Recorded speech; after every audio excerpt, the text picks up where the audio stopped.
목사님, 제가 질문 드리겠습니다. 예, 최근에 와서는 강변경 읽는 게 그다지 시험만 나지 않고 그냥 편안하게 잘 읽고요. 기도도 개인적인 기도가 아닌 좀 이렇게 큰 기도를 하게 돼서 그게 조금 변화라면 변하고요. 그다지 한심은 나지 않지만 잘 지내고 있습니다.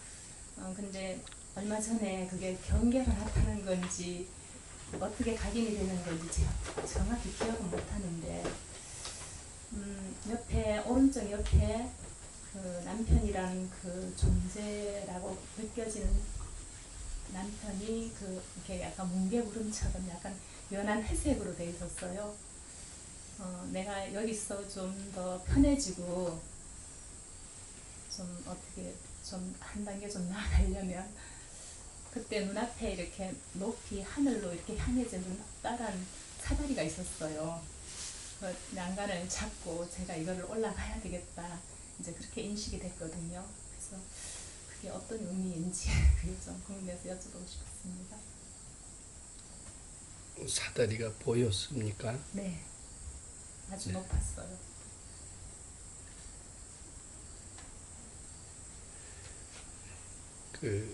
이제 우리 분별을 바친다라는 것은 분별을 바침으로써 분별을 소멸시키는데 바치는 그 뜻이 있는 것 같습니다. 근데 이런 분별이 다른 표현으로는 그 업보라는 표현으로도 사용이 되는 것 같아요. 업보, 업에 대한 과보가 업보입니다. 즉 예를 들어서 전생에 살생을 했다면 살생의 과보로 공포를 많이 느낍니다. 즉 공포는 분별도 되고 업보도 됩니다. 이런 공포만 있는 게 아니라 또 분노도 있고요. 살생하게 되면 또 분노심도 많이 느끼게 됩니다. 살생의 그것도 과보요 분별이고 그렇습니다. 이런 공포와 분노 이런 것들을 우리가 자꾸 받쳐야 그 살생업보에서 해탈할 수 있다라고 그렇게 이 얘기들을 합니다. 근데 그 살생업보를 자꾸 받치면 편안해집니다, 일단. 근데 처음엔 받치기가 상당히 싫어요. 왜냐하면 받치기 싫은 이유는 왜 받치기 싫으냐면 그 과보를 받으려고 받을 운명인데 받침으로써 안 받게 될 수가 있거든요. 근데 이 운명이라는 것은 그 운명을 받아라 지금 그러고 있습니다. 너 죄 졌으니까 죄 값을 받아라 그러고 있어요. 그리고 바치는 것은 그런 운명의 굴레에서 벗어나고자 하는 노력이나 다름이 없습니다. 그래서 바치기가 사실은 좀 어렵습니다. 왜냐하면 운명에 거스르는 그런 행위이기 때문에 좀 어려울 수밖에 없어요. 근데 그런 운명을 거스리는 행위, 비록 어렵긴 하지만은 그래도 꾸준히 바치다 보면은 마음이 편안해지고요. 편안해지는 것만큼 업보가 해탈이 됐다라고 얘기할 수도 있고 재앙이 소멸됐다라고도 얘기할 수가 있습니다. 근데 마음이 편안하긴 편안한데 아주 편안하지는 않습니다. 편안한데도 정도가 차이가 아마 천차만별인 것 같아요. 그래서 우리 선생님께서는 편안해지되 회색빛이 있다. 회색빛의 편안함이 있다. 회색빛은 아주 완전한 편안함이 아닙니다.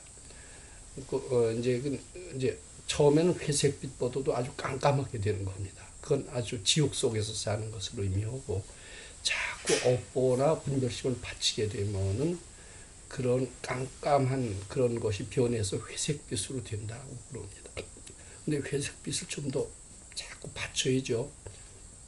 자꾸 받치게 되면은 근데 받치는 것을 싫어해요. 왜냐하면 그 과보를 받아야 된다.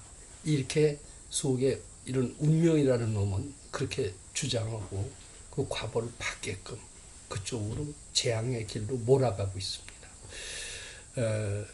근데 그것을 거슬러서 자꾸 바치게 되면 결국은 그 업보들이 해탈이 되면서 맑고 투명한 그런 세계를 체험하게 되고 이제 환심으로 나가게 된다고 합니다. 이제 환심의 결과는 지혜가 나오게 되고 깨달음으로 이어집니다. 근데 지금은 말하자면 아주 깜깜한 세계에서는 좀 벗어나신 것 같습니다. 건강에 이렇게 어려웠다가 덜 어려워졌다라는 것은 이제 그것을 말하는 거고, 아마 남편이라는 존재가 옆에 있죠. 옆에 있는데 뚜렷이 보이질 않고 무슨 형체가 잘 없는 것 같죠. 약간 회색 구름 덩어리처럼. 구름. 근데 구름 덩어리가 아니라 어떻게 보면 좀 고약고 얄미운 아주 실감나는 모습이었잖아요. 그전에는. 예전에는요. 예, 예. 생각만 해도 그 이미지가 확 떠올랐죠. 예, 그렇죠. 예, 떠올랐는데 이제는 그걸 자꾸 바치다 보니까 그렇게 미운 것도 강하지가 않은 거예요. 그전에는 미운 게 아주 실감이 나서 소설을 기가 막히게 몇 권을 쓸 정도로 아주 그 리얼리스틱하다고 그 아주 실감나는 그런 모양으로 남편이 등장을 했는데 자꾸 바치다 보니까 그게 본래 허망한 거거든요. 자기 생각으로 그렇게 꾸며서 있는 것처럼 그게 실감이 되는데 있는 것 같다라는 있는 것 같이 정말 이것은 있는 것 같이 느낄 때에는 그건 업보가 아주 심할 때입니다. 그리고 보호를 받게 됩니다. 근데 자꾸 받침으로써 있는 것 같은 생각이 없어지면서 남편이라는 뚜렷한 존재도 점점 희미해져서 구름처럼 되었다. 이렇게 볼 수가 있습니다. 그러니까 많이 바깥 양반하고도 업보가 해탈이 됐다. 근데 이제 그 구름처럼 된 것까지도 없어지는 것이 더 바람직하죠. 근데 이제 그것을 우리는 이제 한 단계 더 도약하고 평화로운 세계를 가기 위해서 사다리를 타고 올라간다라고 생각할 수가 있습니다. 근데 사다리를 타고 어디 극락세계로 가는 게 아니라 바로 내 속에서 해결할 수가 있는 것이기 때문에 어디 사다리를 타고 올라간다라는 아마 생각을 하셨던 것 같고, 그래서 이쪽에 고통이 많은 세계를 벗어나서 더 아주 바람직한 정말 정토에 다니셨다니까 정토의 세계로 가려는 그런 생각을 하셨던 것이 꿈의 사다리의 모양으로 보였을 것 같습니다. 근데 정토의 세계에는 사다리 타고 올라가 있는 저 멀리 있는 세계가 아니라 내 마음 속에서 그 업보를 해탈함으로써 바로 정토가 나오는 거거든요. 아마 그 사다리는 정토에 오랫동안 다니신 그 영향으로 그 사다리가 보였을 것 같습니다. 근데 사다리고 구름이고 자꾸 받치셔서 바로 내 마음속에서 맑고 투명한 환희심을 찾도록 하시는 게 더 좋지 않을까 생각합니다. 또 보충 질문 하셔도 좋고요. 혹시 이런 설명을 듣고 또 다른 분들도 질문하실 것이 있으시면 질문을 해주셨으면 좋겠습니다. 네, 선생님 제가 조금 더 예. 질문 드릴까요? 네. 예, 전에는 이게 내 가슴에 분별심, 막 이렇게 분노심 이런 것이 많아가지고 이 바치는 것이 막 잘 됐었어요. 근데 요즘은 바치는 것이 예전처럼 가슴에 가득 차 있지 않으니까 뭐 이렇게 전진을 하면서도 내가 그냥 아무 의미 없이 바치는 것 같기도 하고 뭔가 내 안에서 뭐 끄집어내가지고 이거를 두고 바쳐야 될 어떤 그 대상이 없는 것 같은 느낌이 들어가지고요. 이 바쳐도 잘 바치는지 법사님 본문 들어보면 이 바친 걸 아주 잘 바쳐야 된다고 그러셨는데 제가 제대로 잘 못 바치고 있는 게 아닌지 그리고 잘 바치려면 어떻게 더 잘 바칠 수 있는지 그거에 대해서 좀 여쭤보고 싶었습니다. 네, 그러니까 미륵존 열애를 정진을 한번 해보면요. 처음에 10분 하는 것도 굉장히 힘듭니다. 근데 미륵존 열애를 1시간을 해도 힘들지 않고 잘 되는 수가 있어요. 그것은 왜냐하면 지긋지긋하게 미운 대상이 있을 때 거기다 대고 미륵존 열애를 하면은요. 1시간을 해도 미륵존 열애를 지루하지가 않습니다. 아마 그래서 과거에는 그이가 공부를 많이 시켜줬을 거고 미륵존 열애부를 지겹지 않게 아무리 해도 그렇게 지겹지 않게 됐었는데 지금은 어떻게 보면 동력이 떨어졌어요. 그 원인이 사라지니까 그이가 지금 좀 편안해지신 증거입니다. 근데 편안해지면서 대개는 이만하면 됐다라고 하면서 공부를 안 해요. 근데 사실은 이 공부를 그때 안 하면 갖다가 다시 원점으로 되돌아갈 수가 있습니다. 이것을 꾸준히 하되 언제까지 하느냐 하면은요, 이것이 습관화될 때까지, 이제 습관화된다는 것은 즐거워할 때까지 해야 됩니다. 이거 우리 본래 즐겁게 할 수 있는 그런 존재라는 겁니다. 이 바친 것을 우린 아주 어려운 것으로 생각을 하고 수도를 고행으로 생각을 하는데, 알고 보면 이게 참 즐거운 거고 보람 있는 거거든요. 근데 자꾸 하시다 보면은 지치지 말고 자꾸 꾸준히 하시다 보면은 아마 즐거워질 때가 있을 겁니다. 그때 가서는 아마 마음을 이만하면 됐다라고도 생각도 잘 안 들고요. 저절로 자동적으로 아마 바치게 되지 않을까 이렇게 싶습니다. 지금 지치시지 마시고 방심하시지도 마시고 꾸준히 하세요. 이게 채찍이 필요합니다. 그래서 수도하는 데에는 반드시 선지식이 좀 필요하다라고 생각합니다. 혼자 할 때는요, 어느 정도 편안해지면 이만하면 됐다라고 하면서 공부의 열기가 굉장히 식어요. 식고 느슨해도 또 일이 편안하거든요. 이제 그러다가 재앙이 또 생기고 이렇게 되면 또 다시 새 출발하게 되는데, 이렇게 되면 공부의 열매를 맺긴 하죠. 어려운 거습니다. 그래서 우리는 매일 들어가게 하는 것은 행여, 매일 우리는 아침에 법문을 들어갔거든요.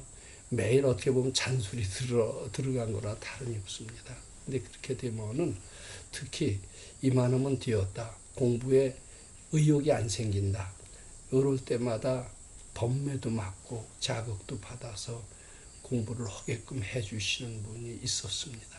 그랬기 때문에 그분의 아마 은혜로 이만큼이라도 되지 않았나 이렇게 생각을 합니다. 근데 옆에 그러니까 법당을 꾸준히 나오면서 평소에도 자꾸 카페라도 들어가서 듣고, 그리고 내가 혹시 방심하지 않았나 늘 되살피면서 그런 꾸준히 부처님, 하여튼 그 부처님을 멀리 떠나는 데서 일은 없도록 그렇게 아마 해야 되지 않을까 싶어요. 그 수습하실 수밖에 없습니다. 감사합니다. 목사님께 질문 드리겠습니다. 제가 이제 꿈을 꾸었는데요. 저는 여태까지 기도를 하면서, 그러니까 이 바른법 연구원 오기 전에도 기도를 하면서 꿈을 꿔본 적이 거의 없는데요. 이번에 이틀 전에 꿈을 꿨는데 그 꿈에 대해서 좀 말씀드리려고 합니다. 꿈 내용은 제가 어떤 두 사람하고 어느 길을 가고 있는데 그 두 사람이 저보다 앞장서 갔고, 저는 이제 그 사람들 따라가고 있는데 그 사람들이 먼저 그 계단 위로 올라갔고요. 저는 그 사람들이 이제 제 눈앞에선 보이지 않고 저한테 빨리 오라고 계속 저를 부르고 있어요. 그리고 제가 그래서 이제 간다고 하면서 이 계단을 올라가고 있는데 그 계단 중간에 어떤 몸통도 작고 얼굴도 좀 시커먼 그런 사람이 앉아 있어서 제가 가려고 하는 그 길에 좀 방해가 되는 거예요. 그래서 제가 막 소지품을 떨어뜨리고 그게 말이고 산산이 이게 조각이 나서 그걸 좀 죽고 이런 도중에 그 사람들이 계속 저보고 빨리 오라고 하는 소리를 들었고요. 그런데 이제 계단이 이렇게 시작해서 이쪽으로 가로로 이렇게 연결되는데 제가 이렇게 올라가서 가로로 되어 있는 계단을 이렇게 걸어가려고 하는데 그 계단이 위에 계단 밑으로 이렇게 경사져 있어요. 그래서 결국은 제가 걷지를 못하고 이렇게 매달려 있는 느낌이 여기서 내가 기어 올라갈 수는 없다라는 생각이 들었고, 근데 바로 다음 순간에는 여기 한번 뛰어내려 볼까 이런 생각도 들었고요. 그리고 바로 또 생각이 바뀌어서 손을 이렇게 놓아도 괜찮을 것 같아 이런 생각이 드는 거예요. 그래서 손을 살짝 놨는데 제가 공중에 몸이 떠 있었고, 그리고 그 다음에 내가 나나 이랬더니 제가 굉장히 날고 있는 거예요. 그래서 기분이 굉장히 좋게 하늘 막 날아다녔는데, 그러면서 제가 어딘가를 딱 보니까 저기 끝에 하나의 점이 있는데 그래서 제 몸이 그쪽으로 막 날아가요. 근데 그 점을 가서 보니까 뭐냐면 하얀색 쥐가 있어요. 그래서 그 쥐를 보자마자 제가 등을 돌려가지고 그 반대편으로 다시 이렇게 몸을 틀었는데 나비만하고 벌만하고 그 모기만한 그 작은 새들이 정말 새까맣게 제 앞에 막 이렇게 있는 거예요. 그리고 그래서 그거를 해치고 제가 이렇게 다시 나르고 있는데 그 새새가 이렇게 싹 없어지니까 독수리, 엄청 큰 독수리들이 떼로 이렇게 나온 거예요. 그래서 제가 그 꿈을 거기서 이제 깨고 그 순간 받치지 못한 것 같아요. 근데 이게 두 사람이 불렀다라고 그랬죠? 네. 네. 두 사람은 아는 사람입니까? 모르는 사람입니까?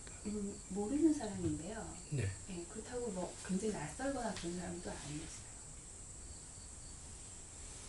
아마 그 두 사람은 꿈에는 설명하지가 않죠. 아는 사람도 아니고 그렇지만은 아마 그것은 뭐 직장이면 직장 또는 주위의 어떤 그런 인연들일 것이면은 아마 틀림없어 보입니다. 직장 가운데서 이쪽으로 와라. 이쪽으로 오면은 성공을 할 것이다. 뭐 이런 어떻게 보면 그 이야기를 하는 사람들이 있었는지도 모릅니다. 네, 추측에는. 그래서 이제 그 길로 이렇게 따라가려고 시도를 했죠. 근데 거기에도 또 그렇게 순탄하게 되지는 않죠. 근데 그 사람들은 어디 갔는지 중간에 이제 확 나르게 되면서 사라졌어요. 두 사람은. 그 날기, 그러니까 난간에 매달리면서부터는 그 사람들은 사라졌죠.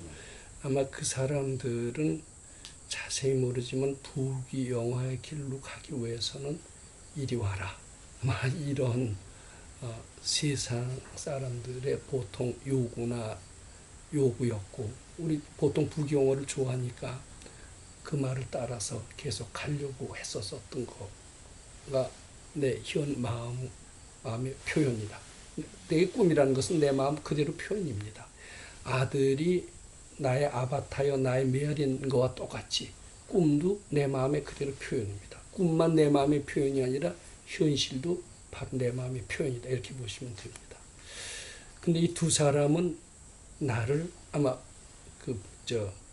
정 선생 마음속에 그 표현이죠. 아마 부귀영화나 그런 것으로 와라. 이제 아마 이랬던 쪽이었던 것 같고 그것을 향해서 아마 따라가려고 했었던 것 같습니다. 그게 마음에 있었으니까. 근데 중간에 뭐 뚱뚱하고 무슨 그런 장애가 하나. 네, 작고 좀 그러니까 변변치 않은 모습의 그런 시커먼 사람이 계단 중간에 앉아 있어서요. 네. 제가 가는 길을 방해하고 있었고. 방해하고 있었죠. 그러니까 그 길을 가는 것도 단순하지만은 않아요.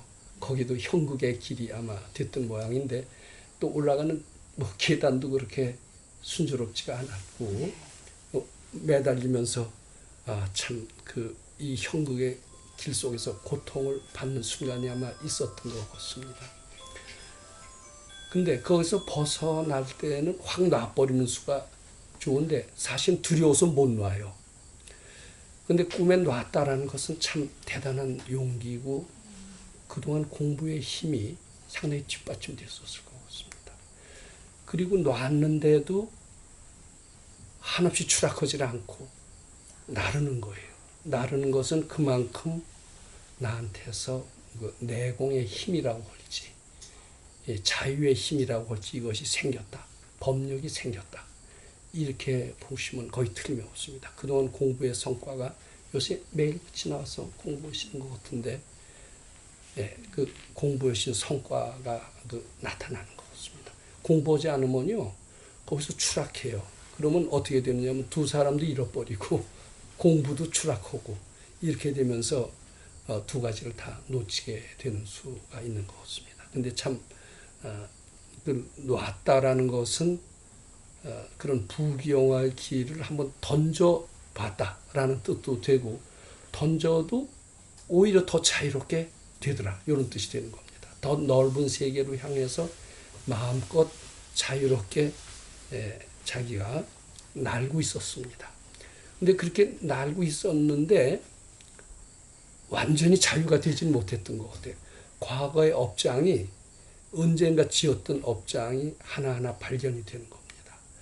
언젠가 쥐 마음을 연습을 했었습니다. 그것이 이제 꿈의 쥐로 나오는 겁니다. 근데 쥐 쪽으로 가려고 그러다가 안 갔죠. 그러니까 그 업장에 잠시 끌려서 자유롭게 나는 요 자유를 실종할 뻔했는데 실종하지 않고 또 방향을 틀어서 또다시 나는 것을 계속했습니다.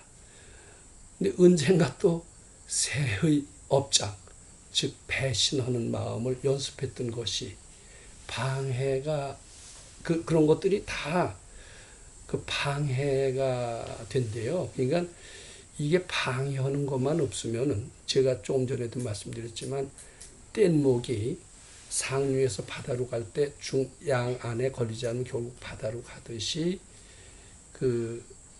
이게 양안이라는 게 장애물이거든요. 장애물만 없으면은 결국은 도통은 누구나 하게끔 돼 있다라는 겁니다. 도통이 그렇게 어려운 게 아니래요. 근데 장애물은 본인이 제거하기 힘들기 때문에 되게 선지식이 미리 좀 힌트를 주시고 일러주셔서 장애물에 의해서 그 인생을 좌절하는 일이 없도록 그렇게 일깨워 주시는 수가 많습니다. 그래서 선지식이 반드시 도움이 되는 거고, 저는 지금도 우리 백 선생님을 굉장히 고맙게 생각하는 것이 거기서 몇 년을 공부하고 왔음에도 불구하고 일부는 큰 자유를 얻었었습니다. 잘 얻어서 지금 여기 정 선생처럼 많이 날고 댕겼던 것 같아요. 근데 과거에 업장이 있었던 것 같아요. 제 마음속에서도 쥐의 업장도 있었고 아마 새 업장도 있었던 것 같습니다. 그러면서 쥐의 업장 속에서 빠져서 굉장히 고통을 했다가 백 선생님이 힌트를 주시는 것이 생각이 났고 그걸로 인해서 벗어날 수가 있었어요. 또 무슨 새 업장, 뭐 꼭 새는 아니더라도 또 어떤 업장 속에서 잠시 머물 뻔했습니다. 마치 뗏목이 하류로 가다가 언덕에 걸리는 거나 마찬가지. 그러면서 고생을 했는데도 과거에 힌트를 다 주셨던 것이 생각이 납니다. 아, 이런 데 빠질 수 있으니까 조심해라. 그게 도인의 지혜입니다. 그래서 거기서 벗어나고 이제 그래서 아무런 장애물이 없을 때 그대로 바다로 가는 거나 마찬가지인데 이렇게 자유가 부분적으로 얻어진 건 사실인 것 같은데 그렇다고 과거에 저지러 놓은 그 업장까지 완전히 소멸되질 않았고 그것들이 수시로 호시탐탐 공부를 방해하려고 노리고 있었다라고 봐야 됩니다. 근데 용케 이제 쥐는 벗어난 셈이에요. 새도 벗어났어요. 근데 이제 독수리가 왔네요. 독수리는 새 중에서도 좀 고약합니다. 이제 보통 새는 그냥 배신하는 마음만 있다면은요, 독수리는 독한 마음을 갖고 아주 잔인한 배신을 하는 게 독수리인데, 그게 독수리가 아니라 내 모습이다, 이렇게 볼 줄 알아야 된다고 합니다. 근데 독수리를 만나서는 어떻게 했어요? 독수리가 저랑 이렇게 마주하면서 날아가고 있는 상태에서 제가 깬 거죠. 뭐 아직 독수리한테 당했다라는 것은 없죠.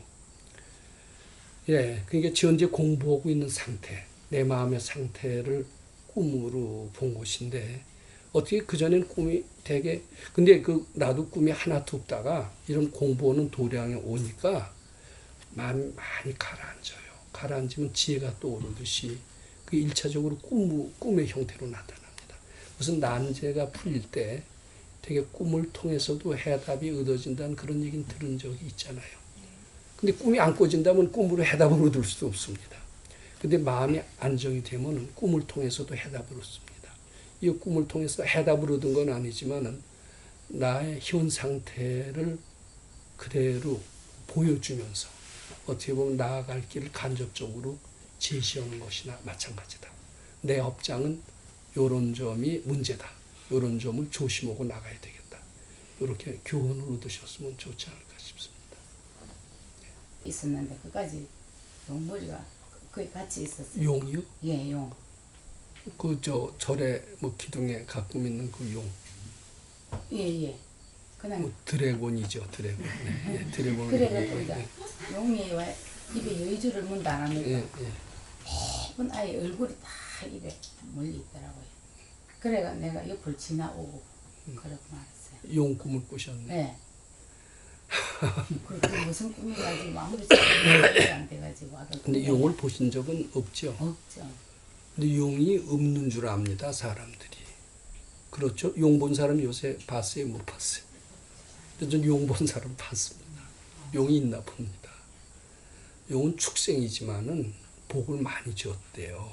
그래서 신통이 날아다니고 뭐 비를 몰고 오고 이런 능력이 있는가 봅니다.